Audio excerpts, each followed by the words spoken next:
नमस्कार दोस्तों, heart of India में आपका बहुत बहुत स्वागत है। मैं हूं दिवाकर विक्रम सिंह।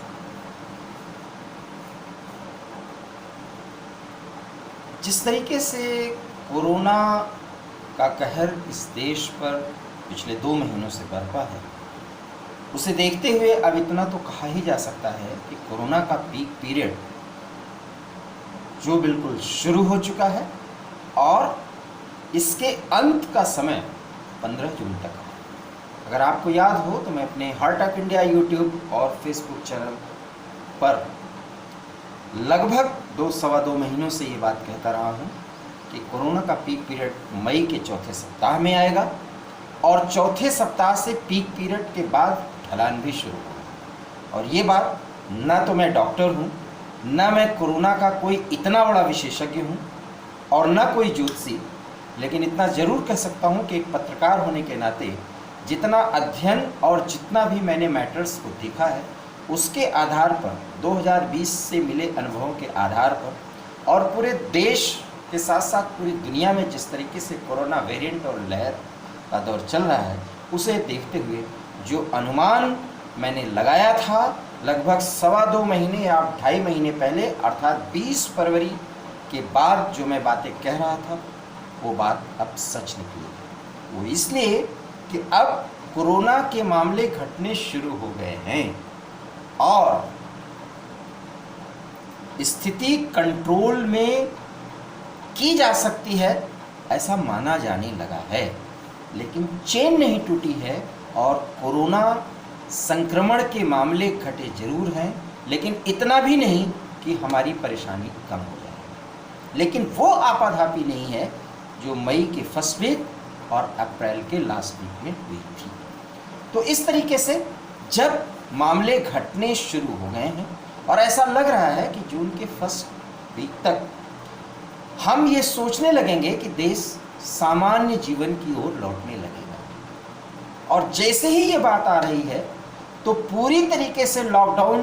को न फॉलो करके हम जितना आर्थिक रूप से और अन्य तरीके से इवन की जान का भी जितना नुकसान हुआ वो न होता, लेकिन ठीक है वो दौर भी जा रहा है। बड़ा सवाल ये है कि अनलॉक की बात आज 24-48 घंटे से ही क्यों शुरू हो गई। 2 बातें हैं, समाचार चैनल्स पर या कुछ विशेषज्ञों की तरफ से जिस तरह से अनलॉक को लेकर के ढेर सारी बातें कही जा रही हैं, मेरा ऐसा मानना है कि कुछ नहीं मिलने से अच्छा है कि कुछ चलाया जाए, खबर के तौर पर कुछ बात कही जाए जिससे चर्चा बढ़े। जबकि अनलॉक को लेकर के अगर आपके मन में बहुत ज़्यादा उत्साह उमंग आ रहा है तो प्लीज़ उमंग और उत्साह तो होना ही चाहिए, लेकिन ज़रा संभल के कंट्रोल करिए। अनुशासन के बगैर ये सारी बातें बेमानी हो जाएगी। क्यों? क्योंकि कोरोना का तीसरा लहर आना अभी बाकी है और कोरोना के साथ साथ जो उससे जुड़ी अन्य बीमारियां हैं, ब्लैक फंगस, वाइट फंगस, इन तमाम इस तरीके की पता नहीं और कौन सी बीमारी इससे जुड़ी हुई या वैक्सीनेशन के बाद के इफ़ेक्ट्स को लेकर के या कोरोना बीमारी के ठीक हो जाने के बाद को लेकर के पता नहीं अभी क्या क्या आए, उस पर कुछ कहा नहीं जा सकता। ऐसे में अनलॉक को लेकर के अगर आप इस गलतफहमी में आ गए हों कि 2020 में जो अनलॉक की प्रक्रिया हुई और जीवन सामान्य पटरी पर दौड़ने लगी, अगर 2021 में आप जून के पहले से लेकर दूसरे सप्ताह में वो आशा बांध रहे हैं तो एक बार फिर अच्छी बात है आशावान होना। मुझे कम से कम यही लग रहा है कि फिर एक बार बंदिशों के बाद जो खुलापन आता है उसको लेकर के जो उत्साह जनसामान्य में है कहीं एक बार फिर बड़ी मुश्किलें पैदा न कर दे। और इसलिए मैं ये बात कह रहा हूँ कि लॉकडाउन, जो सीमित लॉकडाउन या कोरोना कर्फ्यू कह लीजिए, हालांकि इससे मैं बहुत सहमत नहीं रहा क्योंकि इससे बहुत नुकसान हुआ है और ठीक है जो हुआ सो हुआ। ये चेन टूटने के बाद अगर ये स्थिति बनती है तो इस देश के लोग अगर कोरोना वॉरियर के तौर पर अपने आप को नहीं मानेंगे तब तक जब तक कोरोना का पूरा वैक्सीनेशन नहीं हो जाता। समझ लीजिए, मैं बार बार कह रहा हूं कि अभी मात्र 17 करोड़ से कुछ ही ज़्यादा लोगों को वैक्सीनेशन की प्रक्रिया से गुजारा गया है। अर्थात पूर्ण वैक्सीनेशन जो है वो 17 लाख तक है और 17 लाख से कुछ अधिक वैक्सीनेशन की प्रक्रिया चल रही है। एक 17 करोड़, मैं बार बार माफ़ करिएगा, 17 करोड़, ऐसे ही मैं फेसबुक लाइव में भी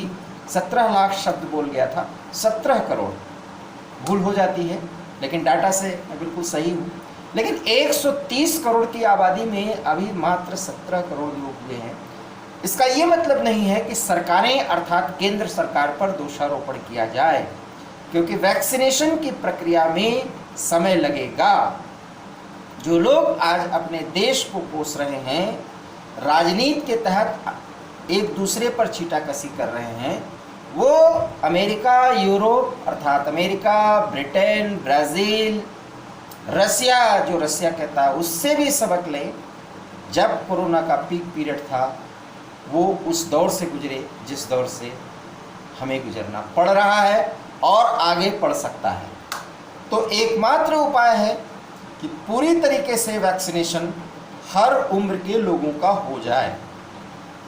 क्योंकि इस कोरोना का जो दौर चल रहा है 2020 से, वो एक महामारी का दौर है और ये महामारी का दौर एक 2021 में चल रहा है। क्या पता ये पूरी तरह से 2022 तक जाए, क्योंकि अगर मुझे जहाँ तक याद है, आपको पता नहीं याद हो या ना हो, विशेषज्ञों की राय ये आई थी कि कोरोना नामक जो महामारी है इसका दौर 3 साल तक चल सकता है। तो यकीन मानिए 2022 में भी ये स्थिति आ सकती है, या 2021 तो अभी आधा बीता है, अभी आधा 2021 और है।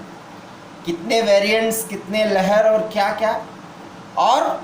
इस दौर में जब हम अनलॉक को लेकर के बहुत उत्साहित हो रहे हैं इन परिस्थितियों में, तो इसका मतलब है कि बंदिश के बाद एक बार जब हम फिर अपने आप को सामान्य जीवन में अर्थात बाजार, हाट, मॉल्स और एक दूसरे देशों में, एक दूसरे राज्यों में खुले तौर पर आवागमन करेंगे। आवागमन तो अभी भी चल रहा है क्योंकि सीमित लॉकडाउन है, लेकिन तब बिल्कुल जिसको कहते हैं कि कोई रोक टोक नहीं होती, निर्द्वंद होकर के आदमी इस तरह के सफ़र करता है या आना जाना करता है, मिलजुल बढ़ाता है, बिजनेस प्रक्रिया को आगे बढ़ाता है। तो फिर कोरोना उसी तरीके से अटैक कर सकता है, क्योंकि फैलता वो शुरुआत उसकी छोटे जगह से होती है, और अगर उसे कंट्रोल कर लिया जाता या कंट्रोल कर लिया जाए तो ये समस्या नहीं आएगी। लेकिन इस देश के लोकतंत्र की ये विडंबना है कि जब महाराष्ट्र के कुछ जिलों में, और मैं फिर याद दिलाऊंगा, वो महीना फरवरी का था, मुझे याद है 18 या 20 फरवरी का, अगर हार्ट ऑफ इंडिया पर आप जाके देखें तो मेरा वीडियो पड़ा हुआ है, और तब मैंने कहा था कि देश को बहुत बड़े मुश्किलों का सामना करना पड़ेगा, क्योंकि ये स्थिति महाराष्ट्र के कुछ जिलों में बहुत खतरनाक होने जा रही है। और याद जहाँ तक मुझे आ रहा है कि अमरावती, परभड़ी और 1-2 जिलों को लेकर के जिस रिपोर्ट पर मैं अपनी टिप्पणी कर रहा था, और आज मुझे